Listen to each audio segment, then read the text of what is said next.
Great Lakes Prepping here with another butter making video.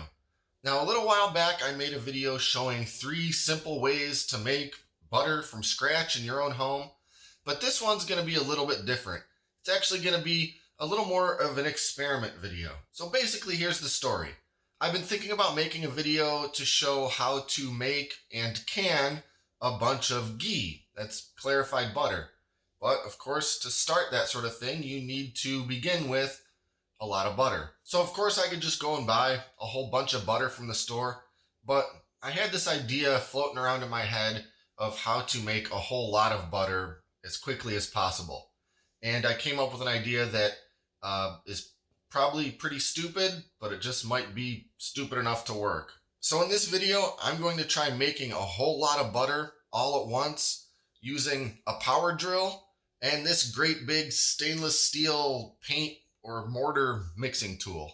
I have no idea how this is going to go. In principle, in theory, it should all work, but I've never done something quite this ridiculous for making butter before, so anything could happen. Anyway, let's get into it and see if I can make gallons of butter using power tools.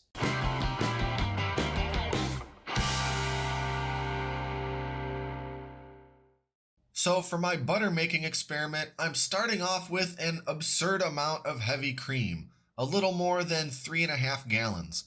I'll pour all of this cream into a sanitized, food-grade 5-gallon bucket before moving the whole operation outside, because this entire endeavor is absolutely destined to make a huge mess. So on one of the last cool days of spring, my back patio temporarily became an improvised butter factory. After sanitizing the stainless steel mixing attachment, into the drill it goes. Now, to make butter, all that's really needed is heavy cream and agitation. Agitation will initially aerate the cream, turning the liquid cream into fluffy whipped cream, and then ultimately causing the liquid fat emulsion to break, resulting in a separated mess of butterfat and buttermilk. I very quickly remembered just how much more volume all this cream was going to become after beginning to aerate it with my mixer. It was clear quite early on that this 5-gallon bucket would not be nearly big enough. Only a couple minutes in, and my cream was already nearing the point of overflowing. So I poured somewhere between 1/3 and 1/2 of it into a second bucket, and then went back to work on that first bucket with the power drill. What ensued from here was a long and definitely messy trial of patience. I can turn a couple cups of cream into butter in less than 10 minutes with various methods, but I really had no idea how long it would take with 3.5 gallons. All I knew for sure was that eventually the cream would break and turn into butter. After about 10 minutes of constant mixing, I was well into the whipped cream phase. In my experience, this is the phase you're in for most of the time when making butter.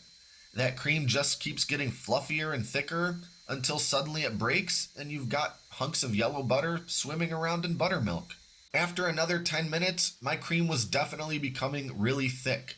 I went past the super light and fluffy phase and my whipped cream was becoming quite dense and thick, but still no butter.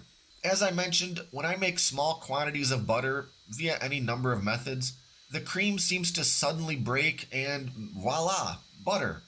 But with this large quantity and this method of agitation, I didn't witness this sudden break. Over the course of about 5 minutes, I observed the color of my cream beginning to change to yellow and quite gradually begin to separate. There was just so much volume of butter and buttermilk packed into that bucket, it wasn't immediately obvious when to stop mixing. Examining it a little closer, it seemed safe to declare that I had finally achieved butter. And not a moment too soon, because it had begun to rain, and this operation needed to move back indoors. In total, I was going at it with that power drill for about 35 minutes. I guess that's not that long when you consider it takes a KitchenAid mixer about 10 minutes to make a few ounces of butter, but I'll say that my poor old back sure felt like 35 minutes was a pretty long time to be hunched over a bucket drilling away. What struck me as a little odd was how the butter had not separated into defined chunks swimming around in buttermilk, but rather more of a paste since it was still quite saturated with the liquid buttermilk. This isn't a problem, but it will just make the rinsing and squeezing steps take longer. Since my back was toast and I still had that other bucket of cream to go, I decided to call it a day. I put my buttermilk mess into a large strainer to let it begin to drain off that buttermilk, and then everything went into the fridge for the night. The next morning, I whipped up that second bucket of cream into butter and moved on to the next step. Just from draining that butter and giving it a light squeeze, you can see how much buttermilk came out of it. There's still a lot trapped within the butter, but the majority of it is now separated.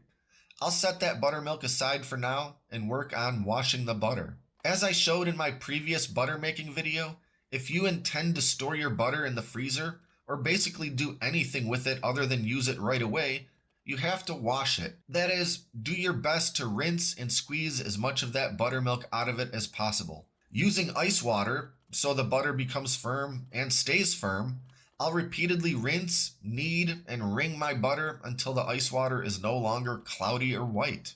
Lastly, and this is the part I really rather hate, squeeze as much of that remaining water out of the butter as possible. I don't have any mechanical means of doing this, so this basically means repeatedly squishing and squeezing with my hands until I don't see any more water dripping out.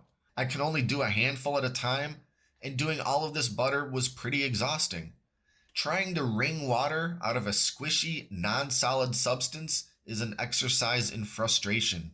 After all of my butter was washed and squeezed, I lumped it all into one great big ball so I could get a real sense of just how silly this all was. My bowling ball of butter weighed in at just about 8.3 pounds. And when I measured out the buttermilk I'd collected, it came out to pretty much exactly 4 quarts. At the end of the day, this was a pretty fun, albeit exhausting experiment. I'm certain I didn't save any money by doing this myself, but I did end up with a bunch of buttermilk and a lump of fresh butter the size of my head. All things considered, I don't think I'd do this again. It was just too rough on my back. If I could figure out how to rig up some sort of framework for my power drill and essentially create an industrial-sized KitchenAid mixer, then I'd consider it. But at that point, I might as well just buy an industrial-sized commercial mixer. Or better yet, just buy a bunch of butter. So that's about it. Be sure to like and subscribe and stay up to date with all our latest stuff, including future ridiculous food videos. Thanks for watching, and until next time, this is Great Lakes Prepping.